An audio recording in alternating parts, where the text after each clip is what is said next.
నమస్తే తీన్మార్ వార్తలకి స్వాగతం. ముందుగా హెడ్లైన్స్. పక్కగున్న బలవంతుడొక్కడే, తెలంగాణ తల్లి రెండో తరం బిడ్డ. కూసునుడంటే సభ సైలెన్స్, పెద్దల సభల పెద్దసారు మాట. ఉల్టా పల్టా ఉత్తమ నేతలు, తలకిందులైన అప్పటి తలరాతు. ఢిల్లీల మల్లన్న నిలువు దోపిడి, లగడపాటి మీదనే అనుమానం. ఇళ్లకి చక్కగా దూసుకొస్తున్న V6 ఇదివరసంది ఎయిర్టెల్ DTH. ఇంకెక్కడ ఉద్యమం అందరు మర్చిపోయినరు. అసలు యాదికే లేకుండా పోయింది అని అనేటోళ్ళందరికీ సమాధానం చెప్పిండు. తెలంగాణలో అందరినీ ఒక్క తాటి మీదకి తీసుకొచ్చి ఢిల్లీలో కూడా తెలంగాణ నినాదం పవర్ ఏందో చూపించిండు. ఆయన ఎవరో మీ అందరికీ పాటికి అర్థమైపోయి ఉంటుంది. కేసీఆర్ సారే. ఆయన రగిలెచ్చిన ఉద్యమ స్ఫూర్తి దాని గురించి అంతా ఒక ముచ్చట తయారు చేసి పెట్టినాం, చూడండి. ఒక్కడు ఇది సినిమా పేరు కాదు, మొత్తం కనిపించకుండా పోయిన తెలంగాణ ఉద్యమానికి ఊపిరి పోసిన లీడర్ గురించి. చూస్తే బక్కగానే ఉంటాడు, కానీ 100 కోట్ల మందిని ఒప్పించే బలం ఉంటుంది. ఒక్క మాట చెప్తే చాలు, ఎసొంటి మనిషి అయినా లడాయి తోవ వట్టవలసిందే. ఒక్క పిలిపిస్తే చాలు, రాష్ట్రం రాజుకుంటుంది. ఒక్క ముచ్చట చెప్తే చాలు, తెలంగాణ మొత్తం బంద్ అవుతుంది. ఆయననే కల్వకుంట్ల చంద్రశేఖరరావు. జనం ముద్దుగా పిలుచుకునే పేరు కేసీఆర్. 2002 దాకా ఈయన ఎవరో ఎక్కువ మందికి తెలియదు. 4.5 కోట్ల జనంలో ఆయన కూడా ఒక్కడు. కానీ ఒక్కటే ఒక్క ఆలోచన, ఒక్కటే ఒక్క ఆవేదన, ఒక్కటే ఒక్క ఆశ, ఒక్కటే ఒక్క ఆశయం. తెలంగాణ ఆకాశంలో పొద్దుపొడుపైంది. ఇక రాదనుకున్న తెలంగాణ వచ్చి తీరుతుందని ఎరక చేసింది. అదే కేసీఆర్ అనే 3 అక్షరాల ఉద్యమ కెరటం. తెలంగాణ జెండా ఎత్తుకున్నప్పుడు ఒక్కడే, కానీ ఇవాళ 4.5 కోట్ల జెండాలకు నాయకుడు, 120 కోట్ల మందికి తెలిసిన ఉద్యమకారుడు. అసొంటి లీడర్ను గన్న తెలంగాణ తల్లికి ముందుగాల వందనం. అయితే కేసీఆర్ జంగు మోపు చేసిన సంధి ఇవాళ పార్లమెంట్ల బిల్లు పాస్ అయ్యేదాకా ప్రపంచంలో ఎవ్వడు తిననన్ని తిట్లు తిన్నాడు. సీమాంధ్ర లీడర్లు గుడ్ మార్నింగ్ చెప్పుకునుడు బంద్ చేసి కూడా కేసీఆర్ను తిట్టుకునుడుతోనే ముఖం గడుక్కునేదట. ఎంత గోసబెట్టినా లక్ష్యానికి దెబ్బ తగలగనియ్యలే. ఎంతో మంది కాళ్ళు పట్టి వెనుక గుంజబోయినరు, అయినా జారిపోలే. కేసులు పెట్టినరు, భయపడలే. ఓ దిక్కు పోరగాళ్ళు పిట్టెల్లెక్క రాలిపోతున్నారు. దేశమంతా తెలంగాణ దిక్కు చూస్తున్నది, ఏం జరుగుతున్నదని. ఇక ఆపై బిడ్డ, తెలంగాణ రాదు, రానియ్యరు అని ఎంతో మంది చెప్పిండ్రు. కానీ కేసీఆర్ ముందుగల్లా ఏమనుకొని జెండా ఎత్తిండో ఆ జెండా వాతే దిక్కే చూసిండు. మాజీ తుక్లక్ చంద్రాలు గారు తెలంగాణ మాట ఎత్తితేనే ఓర్చుకోకపోతుండే. అసొంటోనితోని ఉత్తరం ఇప్పించిండు. కాంగ్రెస్ సోపతి బట్టి వాళ్ళతోని జై కొట్టించిండు. మేనిఫెస్టోలో పెట్టిపించిండు. కామ్రేడ్లను కన్విన్స్ చేసిండు. పువ్వు గుర్తోల గతం గుర్తు చేసిండు. తెలంగాణ అనే మాటను నిషేధించిన జాగలనే నెగ్గిచ్చిండు. పార్లమెంట్ల మాట్లాడ ధైర్యం లేని తెలంగాణ ముచ్చట మీద యావత్ పార్లమెంటే పనిగట్టుకొని పాస్ చేయవలసిన పని చేసిండు. ఉద్యమ బాటల ఎన్నో పల్లెరుగాయాలు గుచ్చుకున్నాయి. అట్లని బాట ఇడిచిపెట్టలే. సావు అంచుల దాకా పోయినా సమరమాపని కేసీఆర్ జనం గుండెలకు చేరిండని చెప్పుకోవలసి వస్తే ముందుగాల చెప్పవలసింది యాస. ఒక్క మాట చెప్తే గుడిసెలున్న ముసలామి కాడికెళ్ళి బెంజికార్ల తిరిగేటోళ్ళ దాకా అందరికి అర్థమవుతుంది. ఏది మాట్లాడాలన్నా ఉత్తగానే మాట్లాడాడు. మొత్తం తెలుసుకున్నాకనే ఆట మొదలు పెడతాడు. తిట్టాలనిపిస్తే 4 గోడల సాటుకు పోయి తిట్టడు, నలుగుట్లనే తిడతాడు. మెచ్చుకోవాలనుకున్నా అంతే, ఎవ్వల్ని ఏదనాలన్నా సూటిగా అనిపారేస్తాడు. అందుకే తెలంగాణలో ఉన్న 4.5 కోట్ల మందికి గుండె ధైర్యమైండు. తెలంగాణ రాష్ట్రం ఏర్పాటు కోసం మలిదశ ఉద్యమాన్ని విజయ తీరాల దిక్కు నడిపించిన కేసీఆర్కు తీన్మార్ శనార్థులు చెప్తున్నది. రాజ్యసభలో ఏమైతుందో ఏమో అని చూసేటోళ్ళకి ఒకటే టెన్షన్. ఒకరు కాకుంటే ఒకళ్ళు ఒకటే బొర్రుడు లొల్లి. బాబా స్పీకర్ సార్కు అడ్డం పడుతుంటే ఎట్లా నడిపిస్తాడో ఏమో, ఏం కథనో ఏమో అని మస్తు పరిశాన్ అయినాం. కానీ మొత్తానికి నేను బిల్లు పాస్ చేస్తున్నా అని చెప్పి హీరో అనిపించుకున్నాడు. ఆయననే కురియన్ సారు. ఈ సారు మీదనే ఒక్క ముచ్చటున్నది, చూడుండ్రి. ఇవాళ తెలంగాణ వచ్చుట్ల ఒక్కొక్కరి కష్టం మరువలేనిది. అందరికి మనం శనార్థులు చెప్తున్నాము, పేరు పేరున యాద చేసుకుంటున్నాం, కానీ ఇంకొక మనిషి ఉన్నాడు మనం మస్తు యాద పెట్టుకోవాల్సిన ఆయననే కురియన్ సారు. ఇడ అసెంబ్లీలోనే అందరిని కూర్చోబెట్టి కంట్రోల్ చేసుడు కష్టం అంటే ఎక్కడెక్కడి రాష్ట్రాలకు వెళ్ళొచ్చిన ఎంపీలందరినీ కూర్చుండబెట్టి కంట్రోల్ చేయాలంటే ఎంత కష్టమైన పని. ఏ పార్టీ వాళ్ళోరుడు వాళ్ళదే, ఏ దిక్కోళ్ళ వాదం వాళ్ళదే ఉంటది. కానీ వీళ్ళందరినీ క్విక్ మనకుంటా కూర్చుండబెట్టి గంత పెద్ద బిల్లును పాస్ చేసిందంటే చిన్న ముచ్చట్నా చెప్పురే. Rajya Sabha deputy speaker Kurien sir అందరినీ తిట్టుకుంటా, బెదిరించుకుంటా, సందాయించుకుంటా, బతిమాలుకుంటా మస్తు నడిపించిండు సభను. ఈ స్కూల్లో సార్ లెక్క నకరాలు చేస్తే బయటికి నొక్కుతా అని ఎట్లా బెదిరించిండో చూడురో పారి. I will suspend you. I am telling you. What nonsense you are doing? You are killing the democracy. You are killing the democracy. You want to save democracy and killing. Speaker అంటే వచ్చి కూర్చొని జర్ర తక్లీఫ్ అనిపించగానే వాయిదేసిపోతారు. కానీ Kurian sir అట్లా కాదు, నిలబడి మరి కూర్చోండ్రని చెప్తున్నాడు వాళ్ళకు. ఎప్పుడు కోప్పరుడు కసిరించుకున్నాడే కాదు, అప్పుడప్పుడు సార్ జోకులు కూడా వేస్తాడు. You want Telangana bill? See, Mr. Chowdhury wants it. Mr. Chowdhury is asking for Telangana bill. ఇక సీమాంధ్రోలు సార్ గాన రాకుండా కాయిదాలు అడ్డం పెట్టే వర్కలా అరే తీర్రాబాయ్ గిట్ల కూడా కట్టిరు నాకు ఇక్కడ గాడ పాడతలేదని ఎట్లా చూపిస్తున్నాడో చూడురి. Ask him to pull it down. Ramendra Rao, ask him to niche karna. ఇక కురియన్ సార్ ఎంతకు దిగకపోయే వర్కలా ఏంది నువ్వేమన్నా మ్యాచ్ ఫిక్సింగ్లు చేసినావా అని కూడా అడిగిరు కొంతమంది కల్లోరు కొనోళ్ళు. దానికి సార్ ఏమన్నాడు అయినూర్రి. I don't know any such match fixing. I have no idea of any such match fixing. పాపం ఒర్రి వైఎస్ చౌదరి గొంతు బొంగురు పోయిందని దగ్గరుండి నీళ్ళు ఇవ్వండి రాయనకని చెప్తున్నాడు. into bits and pieces. You need water? Pani chahiye. Arey pani de do. అరే ఉన్న కొట్లాటలే చాలవన్నట్టు సందుల మందోలే పద్యాలు పాటలు పాడుతుంటే ఏం అర్థం కాక పాపం బీరిపోయి చూస్తున్నాడు. మొత్తానికి ఇట్లా రకరకాల షేడ్లతోని రాజ్యసభకే రారాజుగా నిలిచిండు ఈ Kerala MP Kurian sir. 1 minute. Allow me 1 minute. एक मिनट allow कीजिए. I can't do that. No. It's over. Okay. Now you take your seat. All right, my dear. Cooperate with me. Yeah, I'm Cooperate with me. Sir, you operate with our cooperation. కాలం మారితే బండ్లు ఓడలైతాయి, ఓడలు బండ్లైతాయి అని అంటుంటారు కదా. అట్లనే time జర్రంతా change అయ్యి ఒక్కొక్కరి కథ ఎట్లా మారిపోయిందో, కళలో కూడా ఊహించని భారీ మార్పులు ఎట్లొచ్చినాయో చూడండి. మార్పు అంటే మామూలు మార్పు కాదమ్మా, ఉల్టా పల్టా. యమలాడ రాజాన్నను కలవాలంటే 4 మెట్లు ఎక్కితే అయిపోతుంది. కానీ వెనకట రాష్ట్రాన్ని ఏలిన రాజాన్నను కలవాలంటే ఎట్లుంటుండే? ముందుగాల కేవీపీ తన టికెట్ కొనుక్కొని అభిషేకమా, ఊరేగింపా, మహాజల యజ్ఞమా ఏందో చెప్తేనే రాజశేఖర్ రెడ్డి దర్శనం దొరుకుతుండే. ఇక కేవీపీ లేకుంటే రాజన్న ఉన్నా దండగనే, ఎవ్వరొచ్చినా కలవకపోతుండేనట. అంటే దేవుడుండి పూజారి లేకపోతే ఎట్లనో ఇగో ఈ క్యాంప్ ఆఫీస్ కథ కూడా అట్లనే ఉండే అన్నట్టు. క్యాంప్ ఆఫీస్ రాజన్న దర్శనం కోసం జనం కాళ్ళు గుంజేదాకా నిలబడేది, యాస్ట్ వచ్చో తాన గులబడేదట.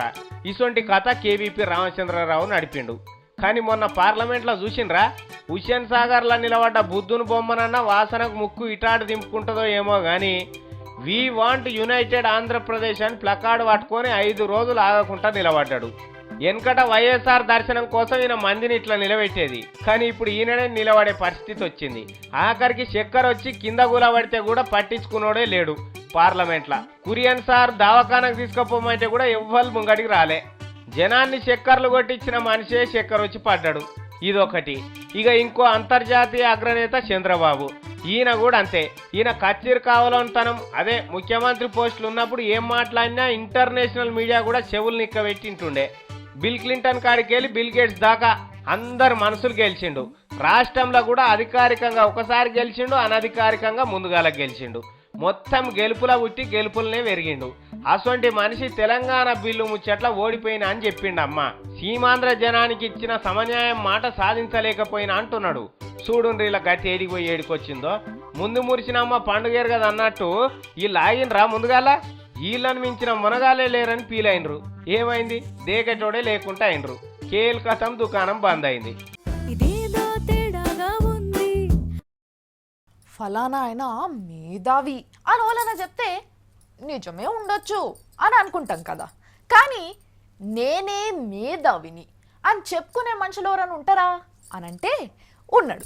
ఆయన్నే చెలసాని శ్రీనివాస్ సారు. ఈయన మేధావితనం గురించి మీరెన్ని ముచ్చట్లు చూసిండ్రో చూడలేదో నాకు తెలియదు, కానీ ఈ ముచ్చట మాత్రం సారు వారి మేధావితనానికి అద్దం పడుతుంది చూడండి. మేధావి అంటే ఏంది? మేధావి అనేటోడు అందరికంటే ముందే జరగబోయే విషయాలను అంచనేసి దానికి తగ్గట్టు పనులు చేస్తాడు.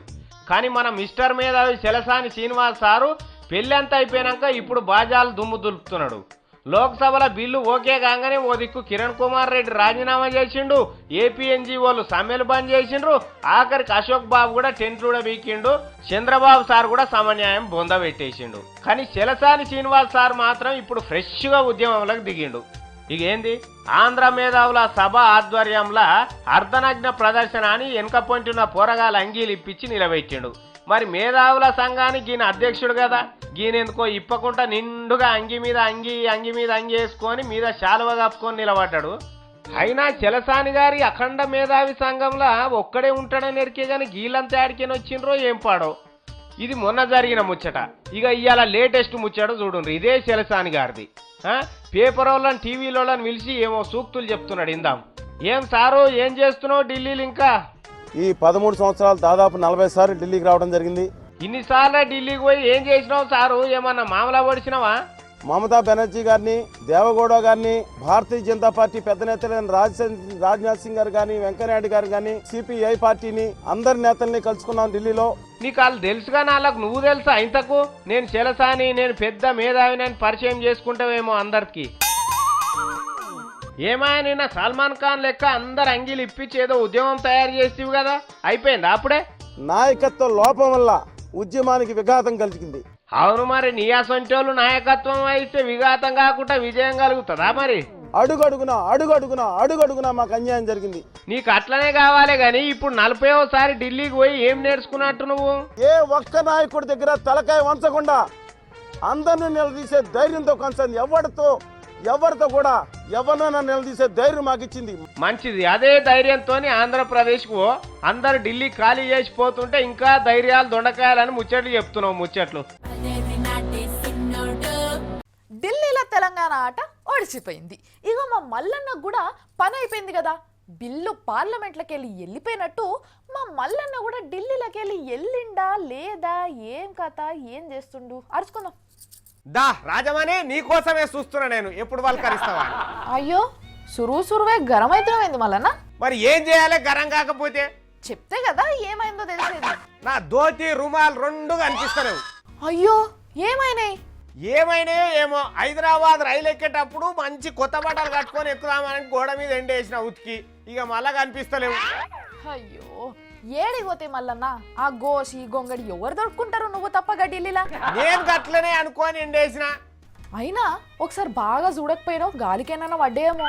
మొత్తం ఎంకురా ఏడలేవు. ఎవరి కంచె నిప్పులు పోసుకున్నాడో ఏమైందో కొత్త ధోతి. సరే గాని ఇంతకు ఏడేసినావు? ఏడేస్తారామ్లమ్మా, మన లగడపాటి రాజగోపాల్ సార్ ఇంటి పక్క పోయి గోడ మీద. మరి అడిగినావా పొయ్యాలని? అడిగినా. ఏమన్నారు? మాకు తెలియదు అంటున్నారు రామ్లమ్మా. నీ కోవల మీద అనుమానం ఉంది మల్లన్న? లగడపాటి సార్ మీదనే నా అస్సలు డౌట్ అంతా. ఛీ గాయన ఎందుకు తీసుకుంటాడు? ఏం మాట్లాడుతున్నావు మల్లన్న? నీదేమో తెల్లదోతాయే, ఆయనదేమో కాషాయం రంగాయే. మరి ఎవరు తీసుకోవచ్చు రాములమ్మా? బా ఏమన్నా గానితి ఏందది? 100 రూపాయల దోతికి గందరగోళం అవుతున్నావు. నీ పిల్లకిన వారేద్దు, అది నా దోతి కాదు. ఎవల్ది? నాయన్ నరసింహారెడ్డి సార్ దగ్గర అడుకొచ్చిన బదల్. అయ్యో పాడుగాను, ఎంత పనాయ మల్లన్న. ఏం చేయాలి ఇప్పుడు? ఆయన ఊకుంటాడా? ఆయన దోతి ఆయనకి ఇవ్వకపోతే? పోయిందని చెప్పు, లేకపోతే ఇంకోడు అనిద్దాం. అంత సైజ్ దోతి ఆడికెళ్ళి తెస్తాం రాములమ్మ. ఆయన శాలువల దగ్గర చెప్పి నేర్పించుకున్నదా? మల్లన్న గా మ్యాటర్ అంతా నేను చూసుకుంటా గానీ నువ్వు వస్తున్నావా? వస్తున్నా కానీ రైలు టికెట్ ఏది? అయ్యా ఒక పిల్లగాంతో పంపితే కదా, ఇయ్యలేదా నీకు? పిల్లగాడా? అవును మల్లన్న, నీకు ఏమని చెప్పినా కదా పిల్లగానికి. అరే పొద్దుగాలు వచ్చినోడు ఆడేనా ఏమి? ఇయ్యలే. అయ్యో పాడుగాను, వాడు ఏపీ ఎక్స్ప్రెస్ రైలు టికెట్ అంటే నేను తీసుకోలే. అది ఆంధ్రప్రదేశ్ దాని. ఎందుకు? నేను పోవాల్సిన తెలంగాణ ఎక్స్ప్రెస్ కదా, ఆంధ్రప్రదేశ్కి ఎందుకు పోతా? అయ్యో పిచ్చి మల్లన్న, ఏపీ ఎక్స్ప్రెస్ ఎక్కితేనే నువ్వు హైదరాబాద్కి వస్తావు. ఇప్పుడు తెలంగాణ ఎక్స్ప్రెస్ రాదా? తెలంగాణ ఎక్స్ప్రెస్ అటు కాదు, ఇటు నిజామాబాద్ దిక్కు పోతుంది. అమ్మో పరిశాన్ అయిపోతే ఏం చేయాలరో, ఎవరి పిల్లగాడో ఏం పాడైందో, పోయి టికెట్ అన్న తెచ్చుకుంటారు. అవునమ్మా చదువు మంచిగా రావాలని సరస్వతీదేవికి దండం పెట్టుకొని మొక్కుకుంటుంటారు. కానీ ఒక ఊర్లో ఏ దేవునికి మొక్కుతున్నారో ఎరికేనా మీకు? ఉట్టి మొక్కుడే కాదు, డిఫరెంట్ పూజలు కూడా చేస్తుండ్రు. అట్లనే వచ్చిన భక్తులందరికీ ప్రసాదం కింద వస్తువులు కూడా వంచి పెడుతుండ్రంట. ఈ ముచ్చట్లన్నిటి మీద మీకు క్లారిటీ కావాలంటే ఏం చేయాలి? ఇది చూడాలి. దేవునికి పూజలు చేస్తే మనమే పండో కాయో పువ్వో పెడతాం, ఒక కొబ్బరికాయ కూడా కొడతాం. కానీ మన పక్క రాష్ట్రాల్లో రాజమండ్రిలో వినాయకునికి పూజ చేస్తారు. అగో ఏ గుళ్ళైనా దేవునికి పూజ చేస్తారు. ఇల్లేముంది ఇచ్చేంతరం ముచ్చట అని అనుకోకుర్రి. ఆ గుళ్ళే దేవునికి పూజలు చేసి అభిషేకాలు చేసేది పాలతోనో నీళ్లతోనో కాదు, పెన్నులతోని. అవు నిజమే, రాసుకునే పెన్నులతోనే. ఇగో గిడ చూడు రోపారి, ఇట్లా గరకపోసలన్నిటిని గణపతి తయారు చేసి ముంగట పెడతారు. ఇక పెన్నులన్నిటిని వినాయకుని కాడ పోస్తారు. ఇక వెనకసేరి పూజ కూడా చేస్తారు. అగో ఎన్ని పెన్నులు ఎట్లా ఎత్తిపోస్తున్నారో చూడురి. ఇంతకీ మొత్తం ఎన్ని పెన్నులున్నాయో ఎరికేనా? అన్ని కలిసి 1,00,000 పెన్నులు ఉన్నాయట. ఇక పూజ అంతా అయిపోయినాక వచ్చిన భక్తులకు తీర్థాలు ప్రసాదాలతోటి ఆ పెన్నులు గరకపోసలు కూడా వంచుతారు. ఎట్లంటే మన తాన బాసరకు పోతే పెన్నులకు పూజ చేపిస్తాం కదా, ఆ వెనక సీరు వంచుతాం కదా, అవి అక్కడి దిక్కు ఇట్లా అన్నట్టు. ఇక ఆ పెన్నులతోని పరీక్షలు రాస్తే మంచి మార్కులు వస్తాయన్న నమ్మకంతోనే పిల్లలు కూడా మస్తుగా మొక్కి తీసుకుపోతారు. కానీ మస్తు డిఫరెంట్గా ఉంది కదా పూజ. ఇగో ఇది రాజమండ్రిలో వినాయకుని పెన్నుల పూజ ముచ్చట. అయ్యో మా తానైతే V6 ఛానలే వస్తలేదు, అయ్యో మా ఇంట్లో కూడా వస్తలేదు V6 అని మస్తు మంది బాధపడుతుంటారు. కానీ ఇప్పటి సంది వాళ్ళందరూ బాధ తీరబోతుంది. ఎట్లా అంటే V6 అందరూ చూసేటట్టు ఏర్పాట్లు చేసినాం. మరి అదెట్లా అంటే ఇది చూడుండ్రి, యాద పెట్టుకోండి, అట్లనే ఫాలో కూడా కాండ్రి. మీ ఇంట్లో V60 వస్తున్నా అదక్క, ఏదో గడ్డ పెట్టాలన్నట కదా చెల్లె. ఆ గడ్డ ఉన్న వాళ్ళ తానే V6 వస్తుంది అంటున్నారు. మా తాన్న అయితే లేదా మరి అని ఒకలంటారు. ఏడికి పోతున్నావయ్యా అంటే 9:30 అయింది, వాళ్ళ ఇంటికి పోయి తీన్మార్ వార్తలు చూసి వస్తాను ఒకరు. అగో మా ఇంట్లో ఎందుకు రాదుల్లా, మాది కలర్ టీవీ కదా అని ఒక అమ్మ. ఇట్లా రకరకాల మాటలు మాట్లాడుకుంటారు నిచ్చే. పబ్లికే మందిళ్ళ పోయి V6 చూస్తున్నారని ఎరుకైంది మాకు. అందుకే ఎయిర్టెల్ DTH లా కూడా V6 వచ్చేటట్టు ఏర్పాటు చేసిండ్రు. కేబులే కాదు, ఇప్పుడు ఇంటి మీద పెట్టుకునే రాతండి ఎయిర్టెల్ డొప్పల కూడా V6 వస్తుంది అన్నట్టు. అది కూడా లేని వాళ్ళు ఉంటే పోయి తెచ్చుకోండి. అందులో 539 539 అని నెంబర్ కొడితే V6 టీవీ మీ ఇంట్లో కూడా వస్తుంది. ఇవాళ సంధి అందరికి V6 రావాలి, అందరు చూడాలని ఇట్లా పెట్టినాం. ఎవరి ఇంట్లో కూర్చొని వాళ్ళు చూసుకోండిగా. రోజు తెలంగాణ కుంభమేళా అదే అబ్బా మేడారం జాతర గడ గల్లపెట్ట లెక్క పెడుతుర్రు అని అప్డేట్స్ ఇస్తున్నాం కదా. మరి ఇవాళ కూడా ఫ్రెష్గా అడికెళ్ళి వచ్చిన అప్డేట్స్ ఏంది, ఇంకా ఎన్ని రోజులు పడుతుంది, ఏం కథ అనేది కూడా మళ్ళీ ఒకసారి చూద్దాం. మేడారం జాతర గల్లెపెట్టల్ని ఇంకా లెక్క పెడతానే ఉన్నారు. ఇరాం లేకుండా లెక్క పెట్టబట్టి ఇవాళకి 5 దినాలు అయ్యింది. ఒక దిక్కు నోట్లను లెక్క పెడుతుంటే ఇంకో దిక్కు చిల్లర కూడా లెక్క పెట్టుడు షురూ చేసిండ్రు. ఇవాళ పొద్దుమికే వరకల్లా అన్ని కలిసి 5,18,00,000 దాకా వచ్చినాయి. నోట్లను లెక్క పెట్టుడు దబదబనే అయిపోయింది. కానీ ఈ చిల్లర లెక్క పెట్టుడు అంటేనే జరంత కష్టం ఉన్నది. పైసల చిక్కలన్నీ ఒడి బియ్యంలో కలిసిపోయినాయి. అందుకే ఈ కుప్పైన బియ్యాన్ని ఇట్లా జల్లడ పడుతున్నారు. ఇక మీదికి దేన్న చిల్లరంతా ఒక పక్కకు వస్తుండ్రు. అంగో చిన్న రాసి కాలేదుగా చిల్లర బిల్లలయ్యే. మరిగా జల్లడ పట్టంగా వచ్చిన బియ్యాన్నంతా గిట్లా సంచులలో పోసి కొడుతున్నారు. మరిగా ఆ బియ్యాన్ని ఏం చేస్తారనేది గీ సార్ చెప్తాడు, ఇందాం. వాటిని మేము ఉండి కౌంటింగ్ అయిన తర్వాత వాటిని బహిరంగ వేలం ద్వారా భక్తులకు ఎవరికైనా కానీ పేపర్ నోటిఫికేషన్ ఇచ్చేసి ఎవరు తీసుకుంటే వారికి బహిరంగ వేలం ద్వారా విక్రయించడం జరుగుతుంది. ఇన్నరా ఒడి బియ్యాన్ని అర్రాసేస్తారంట. ఇక ఒక దిక్కు మంచిగున్న నోట్లన్నీ లెక్క పెట్టుడు అల్కగానే అవుతుంది. గాని ఇట్లా కొన్ని నోట్ల కాగితాలకు కూడా కుంకుమ, పసుపు, బుక్క, గులాల్ అన్ని అంటినాయి. ఒడి బియ్యంలో కలిసిపోయి కొన్ని నోట్లు మెత్తగా కూడా అయిపోయినాయి. అవన్నిటిని ఇట్లా బాగా రాసి కడిగి ఆరబెడుతున్నారు. ఇవన్నీ కలిపి లెక్క పెట్టి ఆయన అయిపోయేదాకా ఇంకొక 2-3 దినాలు పడుతుంది. ఇక ఆ లెక్క పెట్టేటోళ్ళు వెళ్ళిపోయేటప్పుడు వాళ్ళ గల్లలల్లా అంగి చేతులలో కూడా బాగా జాగ్రత్తగా చూసి తోలిస్తుండ్రు. చిన్న చిన్న పోరగాళ్ళు వచ్చి రాని ముద్దు మాటలతోనే మాట్లాడుతుంటే ఎంత మంచిగా అనిపిస్తుంది. ఇంకా అదే నోట్తో పాటలు పాడితే డబ్బులు ఖుషి అనిపిస్తుంది. ఇంకా పాటలు పాడుకుంటే డాన్స్ ఆడితే అబ్బబ్బబ్బా చిన్న సంబరం అవుతుందా చెప్పుండ్రి. అట్లనే ఆడి పాడే 2 పాపలు ఉన్నారు. అలా ముచ్చట ఒకసారి చూడుండ్రి, ఎంత ముద్దొస్తుర్రో డొడ్డులు. బుడ్డ పోరలను చూస్తే ఎంత మురిపెముంటది. అసుంటిది వాళ్ళు డాన్సులు ఆడుడు పాటలు పాడుడు చేస్తుంటే ఇంకెంత ముద్దుగుంటారు కదా. అసుంటి బుడ్డ పోరల్నే 2 పట్టుకొచ్చినాం ఇయాల. ముందుగాల ఎర్రగౌన్ వేసుకొని వచ్చింది కదా గీ చైనా పిల్ల. అప్ప అమ్మ అనేదో వాడుతుందంట, ఇనుర్రి.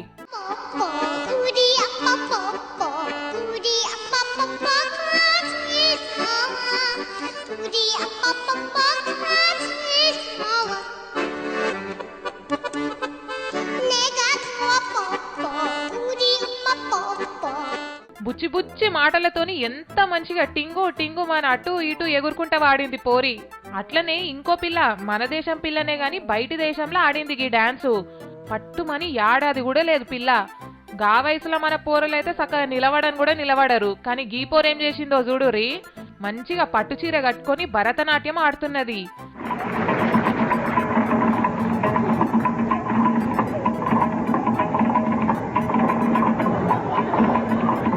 స్టేజ్ అంతా గిర్రున చుట్టుకుంటా బుడ్డి బుడ్డి అడుగులతో చేస్తున్నది నాట్యము.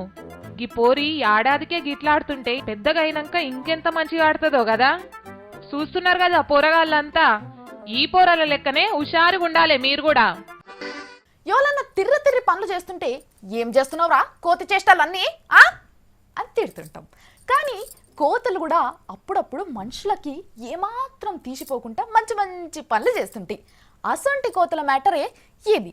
అట్లనే జంతువులకు కూడా ఈ మధ్య ప్రేమలు బాగా పెరిగిపోతున్నాయి.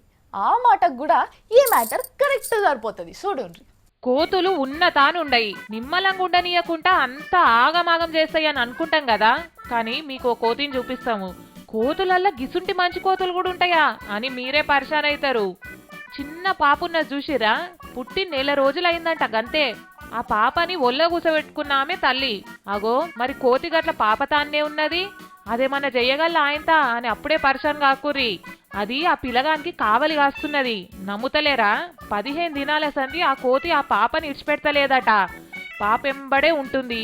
ఆ పాపని పాపం కంటికి రెప్పలెక్క చూసుకుంటున్నది. ఆ తల్లి అన్న ఏమన్నా పనుండి పక్కకు పోతుందట గాని ఈ కోతి అయితే ఇడిచిపెడతలేదట. నెత్తిల పేన్లు చూసినట్టు చూసి దువ్వుతున్నది. ముందుగాల గీమె కూడా మస్తు భయపడ్డదట గాని ఆ కోతి ఏమనకుండా మంచిగా చూసుకుండే వరకల్లా ఇప్పుడు ఏం పరిశాన్ పడతలేదట. ఈ ముచ్చట తెలిసి ఆ చుట్టుపక్కోళ్ళు ఆర్లీళ్ళు అందరు వచ్చి చూసిపోతున్నారట. ఇవి ఈ అలర్ట్ వార్తలు. మళ్ళీ ఇవే వార్తలు మీరు మళ్ళీ చూడాలనుకుంటే ఏం చేస్తారు? V6 న్యూస్ అని యూట్యూబ్లో కానీ ఫేస్బుక్లో కానీ ట్విట్టర్లో కానీ కొట్టిరనుకో మళ్ళీ చూడొచ్చు. అది సంగతి.